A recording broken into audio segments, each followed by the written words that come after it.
नमस्कार दोस्तों, स्वागत है आप सभी का उड़ान आईएएस एकेडमी के छत्तीसगढ़ समसामयिकी प्रश्नोत्तर श्रृंखला में।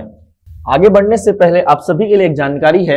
9 वर्षों की निरंतर सफलता को हम बनाए रखते हुए उड़ान आईएएस एकेडमी इस बार पुनः आप सभी लोगों के लिए लेकर आया है सीजीपीएससी प्री हेतु ऑनलाइन टेस्ट सीरीज। इस टेस्ट सीरीज में आपको कुल 51 टेस्ट प्राप्त होते हैं, जिसमें कुल प्रश्नों की जो संख्या है वो होगी 5100। इन सभी 5100 प्रश्नों के आपको जो उत्तर है वो वीडियो एक्सप्लेनेशन के माध्यम से दिए जाएंगे। और ये जो टेस्ट सीरीज है वो बिल्कुल नाम मात्र के शुल्क पर आपको उपलब्ध होगी। अधिक जानकारी के लिए आप हमारे दूरभाष नंबर पर भी संपर्क कर सकते हैं और साथ ही वेबसाइट पर लॉगिन करें। दोस्तों, सीजीपीएससी और व्यापम की विभिन्न परीक्षाओं को ध्यान में रखते हुए उड़ान आईएएस एकेडमी उड़ान समसामयिकी विशेषांक आपके नजदीकी बुक डिपो पर उपलब्ध कराया गया है। ठीक, आप अधिक से अधिक संख्या में इसे परचेस करके इसका लाभ उठाइए और आने वाले एग्जाम पर आप अच्छा स्कोर करें, इसी आशा के साथ इसे बनाया गया है। आप सभी को विदित है कि लगभग 10% से अधिक प्रश्न समसामयिक घटनाओं पर क्या होते हैं, आधारित होते हैं। इस हेतु इसे ध्यान में रखकर बनाया गया है। बढ़ते हैं दोस्तों आज की कड़ी के पहले प्रश्न की ओर। पहला प्रश्न है कृषि महाविद्यालय चेरवापारा, जिला कोरिया। ठीक दोस्तों, चेरवापारा एक लोकल बॉडी होगी वहां की। ठीक, वो एक एरिया का नाम है जहां पर क्या लोकेटेड है, कृषि महाविद्यालय मतलब एग्रीकल्चर कॉलेज है। ठीक, जिला कौन सा है, कोरिया। का नाम किस व्यक्तित्व के नाम पर रखा गया है, मतलब इस एरिया में जो क्या है कि एग्रीकल्चर कॉलेज है उसका नाम किस पर्सनैलिटी के नाम पर रखा गया है। Cherwapara agriculture college district Korea is named after which personality.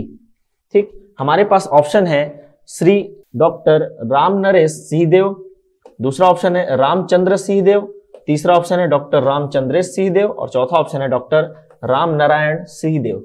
ठीक, ऑप्शन में नाम में कंफ्यूजन हो सकता है। इसका जो सही उत्तर है आप एक लाइन में याद रखिएगा, डॉक्टर रामचंद्र सिंहदेव। ठीक, तो जो हमारे कोरिया के ये एक विधायक थे पुराने भूतपूर्व, अभी ये इनका स्वर्गवास हो चुका है। ठीक, 2018 में हमारे माननीय मुख्यमंत्री जी वर्तमान में 5 दिवसीय क्या है सरगुजा संभाग के प्रवास पर हैं।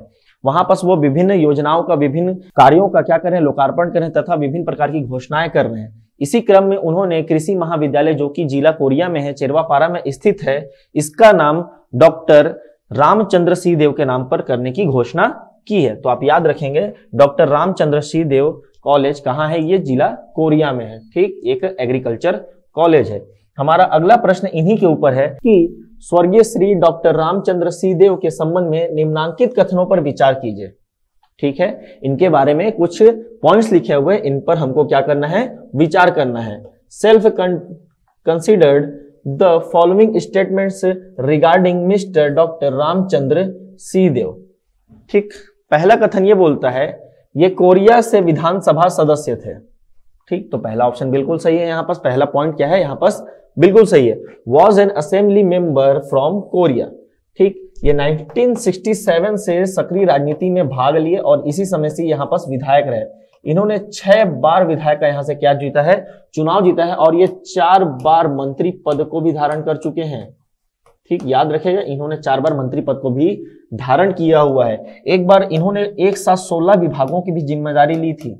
ठीक, इनके बारे में एक बहुत फेमस बात यह है कि इनके बारे में कि इन्होंने 16 विभागों की जिम्मेदारी एक साथ ली थी। अच्छा, ये जो हमारा कोरिया रियासत है, जो बैकुंठपुर रियासत है, उसके नरेश भी हैं। ठीक, ये इनको कोरिया नरेश के नाम से भी जाना जाता था। दूसरा स्टेटमेंट ये कहता है कि छत्तीसगढ़ के पहले वित्त मंत्री भी रहे हैं। जी हाँ, बिल्कुल सही है। He has also been the first finance minister of Chhattisgarh.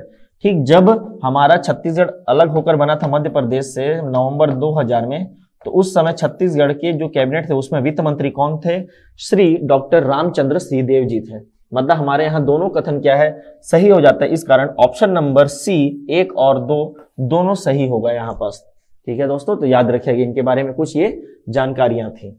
हमारा तीसरा प्रश्न है 10वां मतलब 10th इलेस्ट knowledge exchange summit and awards. ठीक, में छत्तीसगढ़ को किस कैटेगरी में अवार्ड प्राप्त हुआ है। ठीक है, ये एक संस्था है जो क्या करती है, नॉलेज एक्सीलेंस के समिट कराती है और विभिन्न राज्यों को क्या करती है, यहाँ पास अवार्ड देती है। ठीक, ये जो अवार्ड है वो 4 थीम पर दिया जाता है। याद रखिएगा 4 थीम पर दिया जाता है। डिजिटल गवर्नेंस के सिस्टम पे थीम पर, स्मार्ट सिटीज के थीम पर, एग्री ट्रांसफॉर्मेशन के थीम पर और पीएसयू सार्वजनिक क्षेत्र के उपक्रम के थीम पर राज्यों को दिया जाता है। ठीक है, इसमें अभी हाल ही में क्या हुआ, छत्तीसगढ़ को अवार्ड मिला हुआ है और वो किस कैटेगरी में है उसे हमें यहां बताना है। In which category has Chhattisgarh received the award at 10th इलेक्ट knowledge exchange summit and awards. Chhattisgarh को वर्तमान में ये जो इलेक्ट नॉलेज एक्सचेंज समिट है उसमें डिजिटल गवर्नेंस के लिए क्या मिला है, छत्तीसगढ़ को यहाँ पास अवार्ड मिला है, पुरस्कृत किया गया है डिजिटल गवर्नेंस के लिए। तो याद रखिएगा इलेक्ट नॉलेज एक्सचेंज समिट में छत्तीसगढ़ को किसके लिए मिला, डिजिटल गवर्नेंस के लिए मिला। ठीक है, और ये समिट कौन से नंबर का था, 10th नंबर का था। बढ़ते हैं अगले प्रश्न की ओर। स्कूल मोर दुआर कार्यक्रम किस जिले में संचालित है। ठीक, एक कार्यक्रम चलाया जा रहा है, कौन सा, स्कूल मोर दुआर कार्यक्रम किस जिले में संचालित है। In which district is the school Mor Duar program run.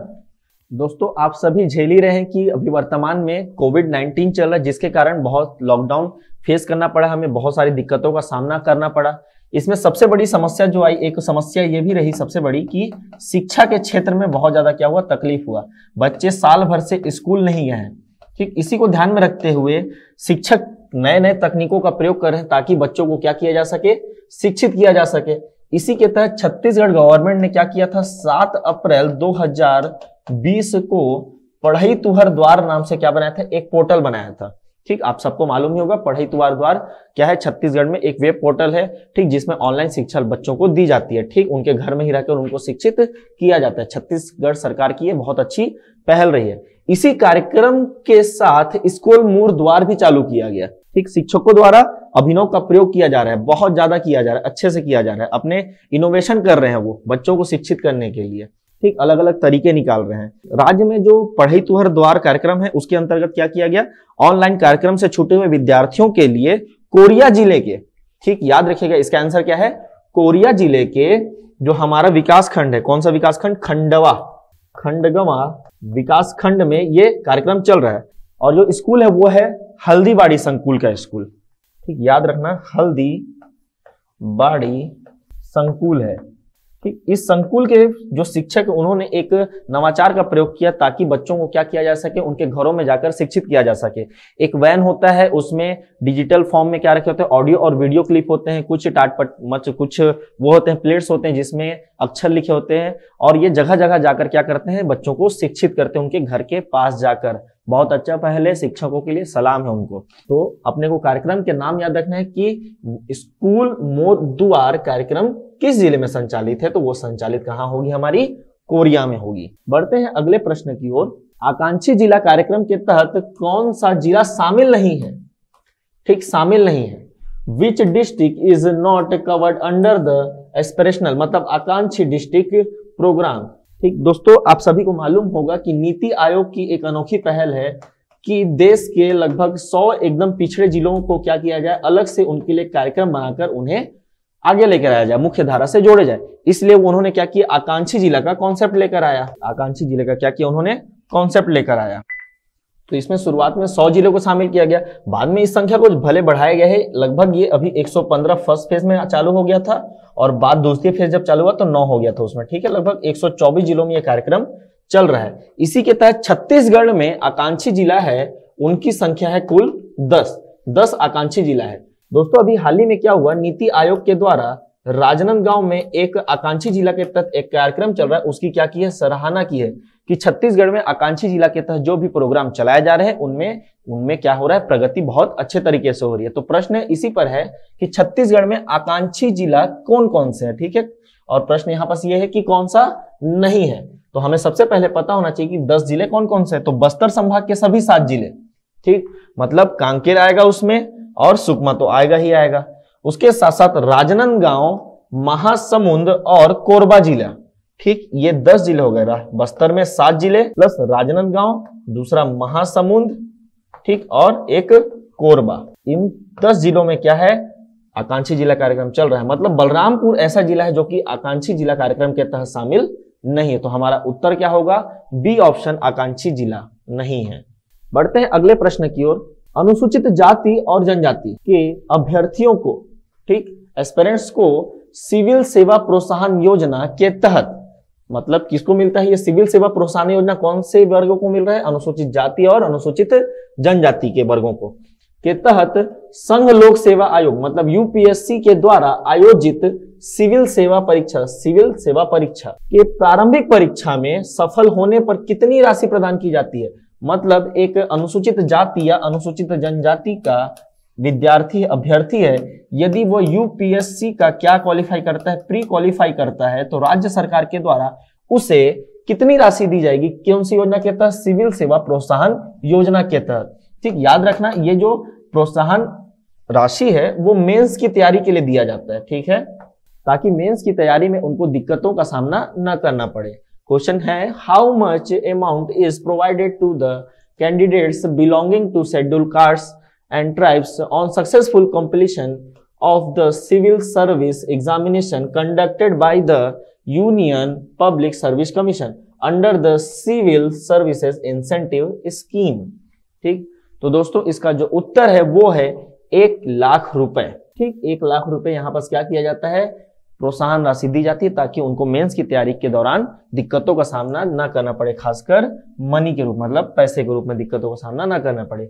हाल ही में 31 दिसंबर तक डेट दिया गया है राज्य सरकार के द्वारा कि जो ठीक योग्य उम्मीदवार है मतलब योग्य है, इसके पात्र हैं इस योजना का लाभ उठाने के लिए, वो 31 दिसंबर 2020 तक ठीक अपना फॉर्म सबमिट कर दें ठीक इस योजना का लाभ उठाने के लिए। तो याद रखिएगा 1 लाख रुपए यहाँ पास इसका राशि है। बढ़ते हैं अगले प्रश्न में।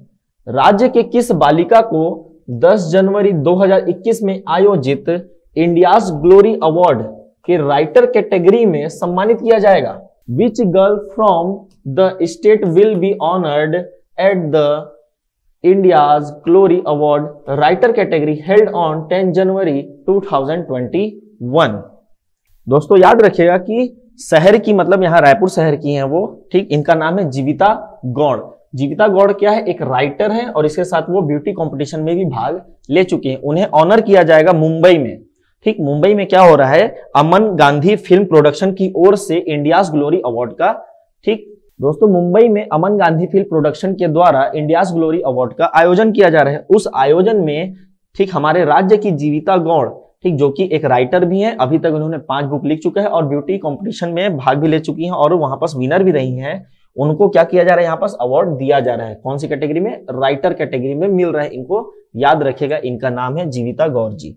बढ़ते हैं अगले प्रश्न में कि पर्यटन को बढ़ावा देने हेतु झुमका सिंचाई जलाशय की परिधि में राज्य के प्रथम फिश एक्वेरियम की स्थापना की गई है। याद रखिए कि अभी माननीय मुख्यमंत्री जी कहाँ हैं? हमारे सरगुजा संभाग के प्रवास पर है। ठीक, वहां पास वो विभिन्न कार्यों का लोकार्पण कर रहे हैं। ठीक, यहीं पास वहां झुमका सिंचाई जलाशय है, वहीं पास क्या बनाया गया है?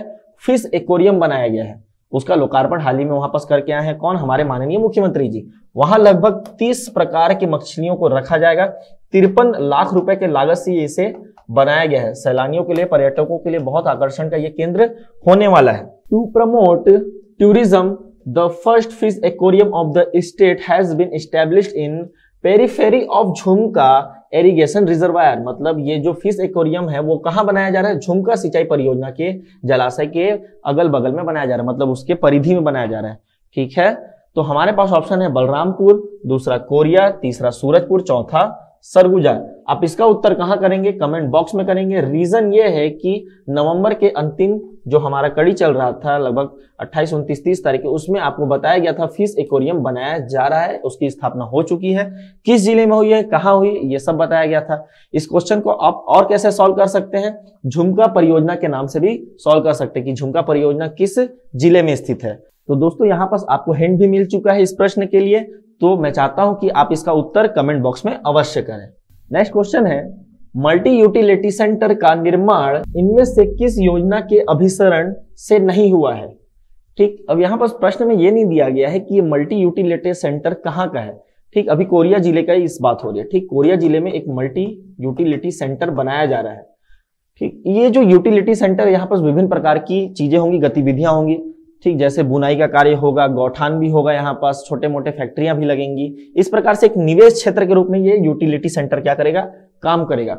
खास बात यह है कि यूटिलिटी सेंटर को बनाने के लिए विभिन्न योजनाओं को एक साथ लाया गया है। ठीक, ऐसा नहीं है कि यहाँ पर अलग से एक योजना बना के मल्टी यूटिलिटी सेंटर बनाया गया, विभिन्न सारी योजनाओं को मिलाकर एक स्थान पर मल्टी यूटिलिटी सेंटर को बना दिया गया है। ठीक, उसी पर प्रश्न है कि कौन से योजना शामिल नहीं है, मतलब 4 ऑप्शन में से उस 3 के सहारे किसको बनाया गया, इस सेंटर को बनाया गया, उनमें से एक को नहीं शामिल किया गया है। देखते हैं, which of this scheme has not been created by the convergence of the multi utility center। पहला ऑप्शन है मनरेगा, बिल्कुल मनरेगा के तहत इसे लाया गया है। ठीक, दूसरा है rurban mission, Shyama Prasad ji Mukherjee rurban mission, जी हाँ ये भी है यहाँ पर। बिहान एक्चुअली में क्या है, NRLM है। ठीक है, राष्ट्रीय ग्रामीण आजीविका मिशन है, नेशनल रूरल लाइवलीहुड मिशन, जो कि 2016 से चालू है बिहान के नाम से यहाँ पास, उसके तहत भी इसे बनाया गया है। चौथा ऑप्शन है वो इसमें शामिल नहीं है, प्रधानमंत्री कौशल योजना इसके तहत शामिल नहीं हुआ है। तो इन तीनों योजनाओं के साथ क्या किया गया है, इसे बनाया गया है। मनरेगा कब से संचालित है, 2005 से संचालित है। अच्छा, छत्तीसगढ़ में 1 अप्रैल 2008 से संपूर्ण जिले में चालू है। ठीक, क्वेश्चन अगर पूछता है कि जो मनरेगा है वो छत्तीसगढ़ में पूर्ण रूप से कब चालू हुआ, तो 1 अप्रैल 2008 से, मतलब पूरे जिलों में, जो 28 जिले हैं अभी वर्तमान में, उस समय जितने भी रहे होंगे उन सभी जिलों में कब चालू हुआ था, 1 अप्रैल 2008 से। रूरबन मिशन ये भी पुराना योजना है। ठीक, बिहान ये 2016 से चल रहा है। तो ये 3 योजना को मिलाकर मल्टी यूटिलिटी सेंटर बनाया गया है, याद रखिएगा। हमारे आज की कड़ी का अंतिम प्रश्न है, मुख्यमंत्री कन्या विवाह योजना के तहत कितनी सहायता राशि प्रदान की जाती है। ठीक, अभी राज्य सरकार ने एक डाटा निकाला था, डाटा नहीं एक लेख था, कि इस योजना के तहत बहुत सारी कन्याओं का क्या हो रहा है, विवाह हो रहा है, बहन जोड़ों का विवाह किया जा रहा है। मतलब विवाह में जो परेशानियां आती थी किसी भी चीज को लेकर, खर्चे को लेकर, किसी भी चीज को लेकर, उनको यहाँ पर दूर करने का प्रयास किया गया माननीय मुख्यमंत्री जी के द्वारा। ठीक, पहले क्या था कि इस योजना के तहत 15,000 रुपए क्या है दिए जाते थे, लेकिन इसे अब बढ़ा दिया गया। तो प्रश्न उसी पर है, how much assistance is provided under the chief minister कन्या मैरिज स्कीम। दोस्तों इसका जो आंसर है वो 15,000 नहीं है। ठीक, इसे बढ़ाकर 20,000 भी नहीं किया गया, इसे बढ़ाकर किया गया कितना, 25,000 रुपए। तो वर्तमान में मुख्यमंत्री कन्या विवाह योजना के तहत कितना रुपए मिलता है, 25,000 रुपए मिलता है। अच्छा, ये जो 25,000 रुपए है वो 3 चरण में मिलते हैं। पहले चरण में मिलता है 19,000 रुपए, ठीक, जो कि किसके लिए होता है, सामग्री खरीदने के लिए। दूसरा ड्राफ्ट के रूप में मिलता है आपको 1,000 रुपए, और जो तीसरा रुपए मिलता है वो आर्थिक सहायता के रूप में मिलता है, 5,000 रुपए कन्या को दिया जाता है। ठीक, तो इन 3 भागों में से बांटकर राशि को 25,000 रुपए को दिया जाता है। तो याद रखिएगा 25,000 रुपए मुख्यमंत्री कन्या विवाह योजना के तहत दिया जा रहा है। दोस्तों आज की कड़ी का ये रहा हमारा आंसर की। क्वेश्चन नंबर 8 का आंसर आप कमेंट बॉक्स में जरूर करेंगे। वीडियो पसंद आने पर आप इसे लाइक करें, हमारे यूट्यूब चैनल को सब्सक्राइब करें, और साथ ही आप इसे अपने दोस्तों के साथ अवश्य शेयर करें, ताकि हमारी इस पहल का अधिक से अधिक अभ्यर्थियों तक क्या पहुंच सके, लाभ पहुंच सके। इसी आशा के साथ मैं मिलता हूं आपसे अगली कड़ी में। तब तक के लिए जय जोहार, जय छत्तीसगढ़।